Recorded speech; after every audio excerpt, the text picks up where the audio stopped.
स्वागत है आप सभी लोगों का। और आइए आज हम लोग संस्कृत रस में डूबे। आज पढ़े हम लोग हाई स्कूल के संस्कृत का नाटक कौमुदी भाग का एक पाठ, जिसका शीर्षक है धैर्य धना ही साधवा। क्या शीर्षक है? धैर्य धना ही साधवा। क्या अर्थ हुआ इस पाठ का? इस शीर्षक का क्या अर्थ हुआ? धैर्य धना ही साधवा। साधवा मतलब साधु लोग। धैर्य धना का धैर्य ही धन होता है।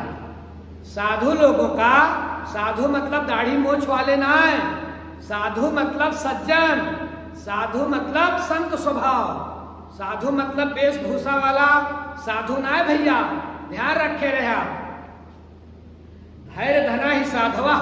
साधुओं का धन धैर्य होता है। जैसे विद्वानों का धन विद्या होती है, अमीरों का धन पैसा होता है, ज्ञानी का धन ज्ञान होता है, चोर का धन चोरी होता है, ठीक वैसे ही साधुओं का धन, सज्जनों का धन धैर्य होता है। जो सज्जन होगा, जो संत होगा, वह कभी घबराएगा नहीं, वह धैर्यशाली होगा, उसके अंदर धैर्य होगा, साहस होगा, परिस्थितियों से मुकाबला करने का उसके अंदर ढंग होगा।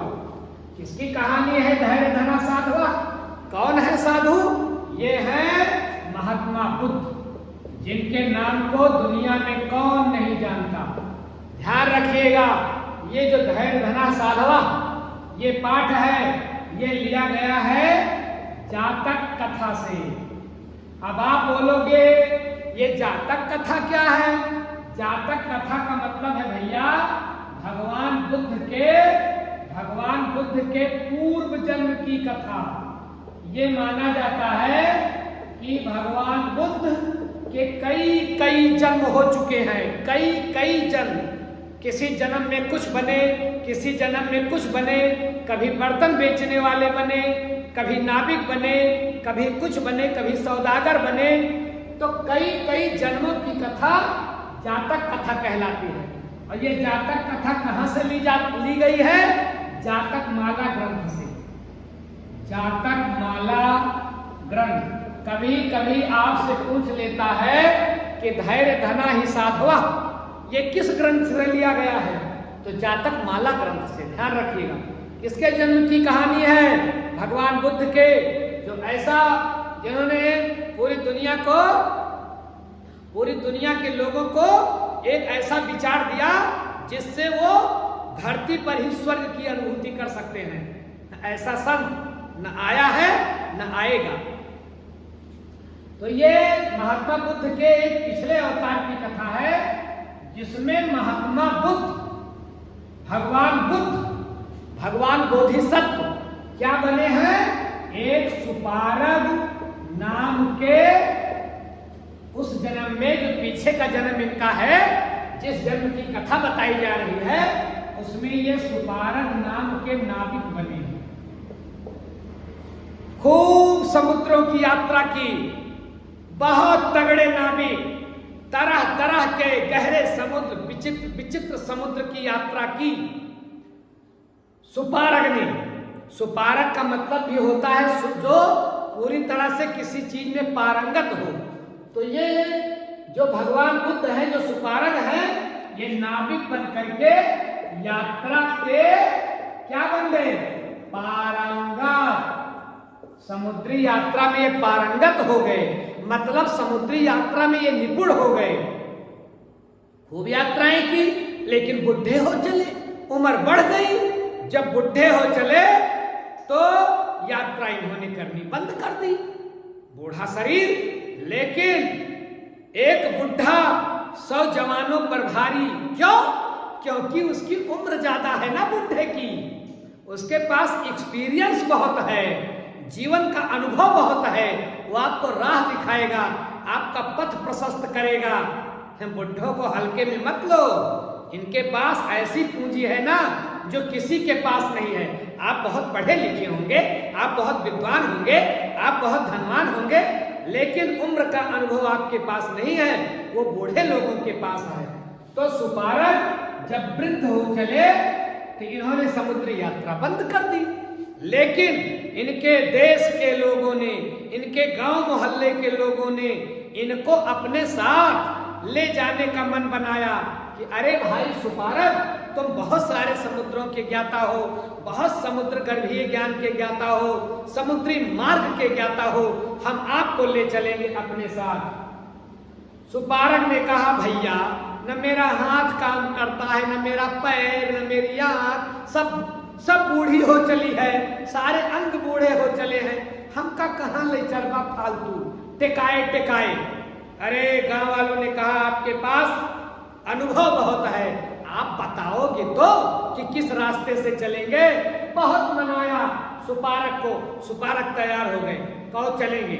अब ये अपने देश के समुद्री नाविकों के साथ बूढ़ा होने पर भी यात्रा करने के लिए जाने लगे। एक बार की बात है, ये जिस जहाज पर, जिस पानी वाली जहाज पर भगवान बुद्ध अर्थात पिछले जन्म वाले सुपारक बैठे थे और बहुत सारे नाविक बैठे थे और बहुत सारी नौकाएं चल रही थी, अचानक समुद्र में तूफान आ गया, बहुत तेजी से तूफान आया। अब नाव डगमगाने लगी, जाना था कहीं और, जाने लगी कहीं और। क्या हुआ? चली नाव चली तो वो उसकी दिशा बदली तो एक समुद्र पर पहुंची जिसका नाम था खुरमाली। एक समुद्र पर पहुंची, भगवान से इनके गांव वालों ने पूछा, भगवान हम लोग, अरे भाई सुपारक, हम किस जो है समुद्र में पहुंच गए? कहा डोंट वरी, आप घबराओ मत, आप पहुंच गए खुरमाली समुद्र पर। और नाव आगे बढ़ी तो फिर ये पहुंच गए क्षीर सागर समुद्र पर। क्षीर सागर का तो जिक्र अपने लोगों ने सुना ही है, दूध का सागर। वहां पहुंचे, कहा अरे भाई सुपारक, अब क्या होगा? अरे कहा चलते रहो। क्षीर सागर पार किए तो एक समुद्र मिला, अग्निमाली। सुपारक ने कहा आप लोग चिंता ना करो, ये अग्निमाली समुद्र है। और आगे बढ़े, तूफान लेकर चला जा रहा है नाव को, तो फिर मिला कुसमाली। सुपारक ने कहा घबराओ मत, ये कुसमाली समुद्र है। और नाव बढ़ी आगे, तूफान लेकर चला जा रहा है, तो फिर मिला एक समुद्र नलमाली। कौन सा समुद्र मिला? नलमाली। ये सब समुद्र के नाम है भैया। यहां से पहले खुरमाली मिला, फिर क्षीर सागर मिला, अग्निमाली मिला, कुसमाली मिला, नलमाली मिला। वहां से नाव और घूमी तो एक समुद्र मिला, उसका नाम था बड़वा मुख। बड़वा मुख मतलब सबसे बड़ा मुख। बड़वा नल कहा जाता है जो समुद्र में आग लगी है, जो समुद्र के पानी को भाप बना रही है, वाष्प बना रही है, बारिश उसी के कारण हो रही है। समुद्र में इतनी नदियां जाकर मिलती हैं, समुद्र में पानी कभी ज्यादा नहीं होता है, समुद्र रखता नहीं है, समुद्र भाप बनकर उड़ा देता है, फिर बरसाता है, लोगों को जीवन देता है। तो ये पहुंच गए बड़वा मुख समुद्र पर। जब बड़वा मुख समुद्र पर पहुंचे तो नाव में सवार नाविकों ने कहा अरे भाई सुपारक दादा, अब हम लोग कहाँ आ गए? अरे कहा अब तो हम लोग फंस गए मौत के मुख में। ये बड़वा मुख नहीं है, ये मौत का मुख है। यहाँ जो कोई आ जाता है बच नहीं सकता, कोई रेस्क्यू नहीं होगा, कोई बचाव नहीं है, सब मरेंगे। ये बड़वा मुख है। अरे मरने का नाम सुनकर के सभी नाविक लगे रोने, सभी नाविक हाथ जोड़कर लगे प्रार्थना करने सुपारक से। अरे सुपारक, आप तो तपस्वी हो, आप तो सत्यवादी हो, आप समुद्री ज्ञान के ज्ञाता हो, लगे स्तुति करने, आप बचा लो, आप चाहोगे तो हम लोग बच जाएंगे। अरे तुम्हें यही तान लौटे रहे कि कोनो विपत्ति आए तो पार करवा। आज विपत्ति आई गे भगवान, सुपारक भाई बचा लो, दादा बचा लो। सुपारक ने कहा घबराओ मत, लगाया अपना तेजोबल, तपस्वी था ना, सत्यवादी था ना, साधु था ना सुपारक, कहा घबराओ मत, धैर्य रखो। और उसने अपने तपोबल से, अपने सत्य के बल से, बड़ी ताकत है सत्य में भैया, अपने सत्य के बल से, अपने संत स्वभाव से नाव की दिशा ही मोड़ दी। जिधर नाव जा रही थी उल्टी दिशा में बह चली। सब खुश हो गए और सब सुपारक की जय जयकार करने लगे। अरे सुपारक ने बचा लिया, सुपारक ने बचा लिया, नहीं तो आज हम मारे जाते, एक भी न बचते। और घर वाले अंतिम संस्कार करने के लिए लाश भी न पाते अगर ये सुपारक न होते। सुपारक का यशोगान करते हुए सभी नाविक चलने लगे, नावें चलने लगी और उल्टी दिशा में, धारा के विपरीत दिशा में सुपारक ने नाव को चलाया। वो साधु होता है, वो संत होता है जो लोगों को विपत्ति से उबार लेता है। गया, फिर रास्ते में जब मिला कौन सा समुद्र? नलमाली समुद्र। लौटते समय फिर मिला नलमाली, और जब नलमाली समुद्र मिला तो सुपारक ने कहा सुनो नाविकों, इस समुद्र पर जो भी रेत है, कंकड़ है, सब नौका में भर लो। अरे नाविकों ने कहा सुपारक दादा आपका दिमाग काम नहीं कर रहा है क्या? अरे नाव में बालू भर लेंगे, कंकड़ भर लेंगे, रेत भर लेंगे, फायदा क्या? बालू ढोने आए हैं कि रत्न चुनने आए हैं?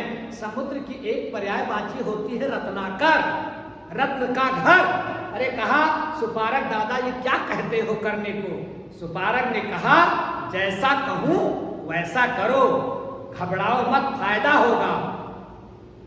तो नलमाली समुद्र का सब कुछ भर लिया, रेत पत्थर, और सवेरा होते होते, सुबह होते होते ये लोग पहुंचे कच्छ क्षेत्र पर।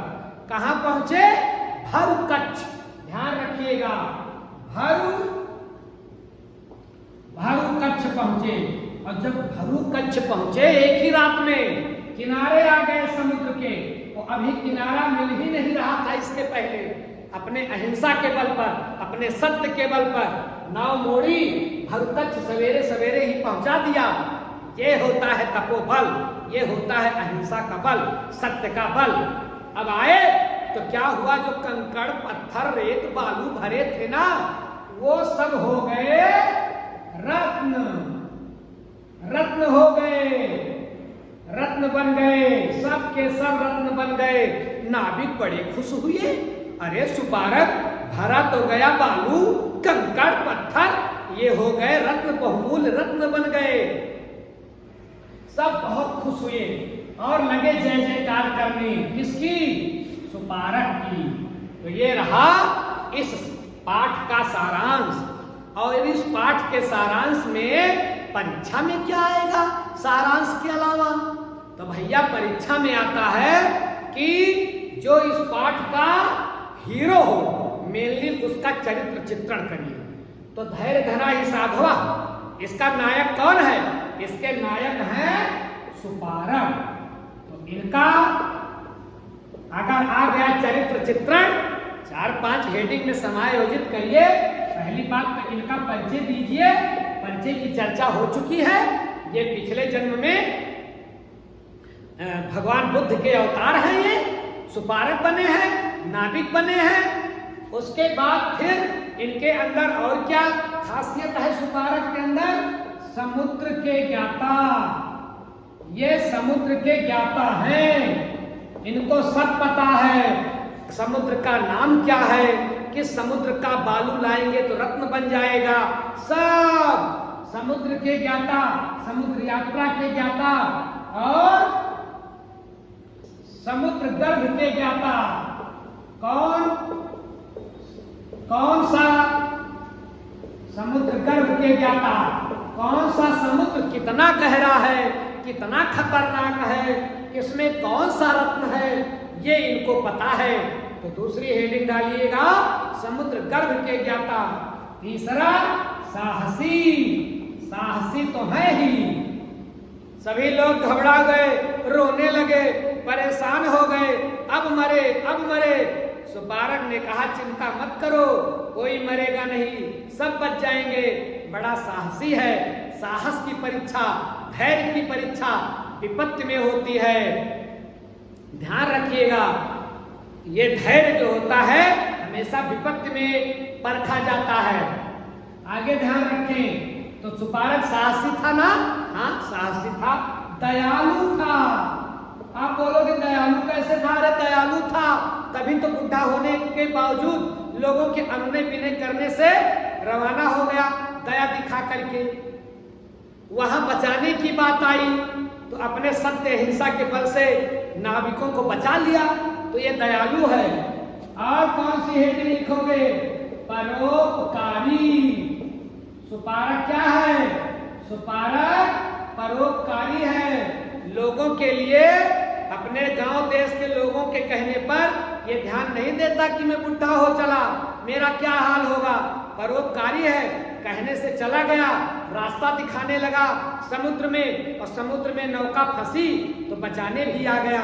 इसलिए ये कौन है? परोपकारी है। और अहिंसा। सुपारक एक ऐसा व्यक्ति है जो मन से, वाणी से, कर्म से किसी को पीड़ा नहीं देता है, वो अहिंसावादी होता है। तो ये अहिंसावादी थे। अगली हेडिंग लिख लोगे, सत्यवादी। सुपारक सत्यवादी थे। अपने सत्य, ये हमेशा सत्य बोलते थे, पूरी जिंदगी सत्य बोले, तभी तो नौका की दिशा मोड़ दिए। पूरी जिंदगी किसी को पीड़ा नहीं पहुंचाए, तब तो नौका की दिशा मोड़ दिए। और हेडिंग डाल सकते हो आप, दूरदर्शी। इसमें से जो भी आपको याद रहे, सब हेडिंग काम लायक हैं। दूरदर्शी कैसे थे सुपारक? नलमाली जो समुद्र था, वहां की बलुइया, रेतिया, कंकड़वा, पत्थरवा कहे भर लो। नाविकों ने कहा गाँव करवाओ, कहा दादा। सुपारक ने कहा मैं जो कहूं करो। सवेरा हुआ, जब तो देखें कि ओ जो कंकड़ पत्थर बालू भरे रहे, वो सब तो रत्न बन गए। तो ये दूरदर्शी भी हैं, जानते थे कि क्या हो जाएगा। समुद्र के ज्ञाता, समुद्री यात्रा के ज्ञाता, अनेक गुणों से भरे हुए हैं सुपारक।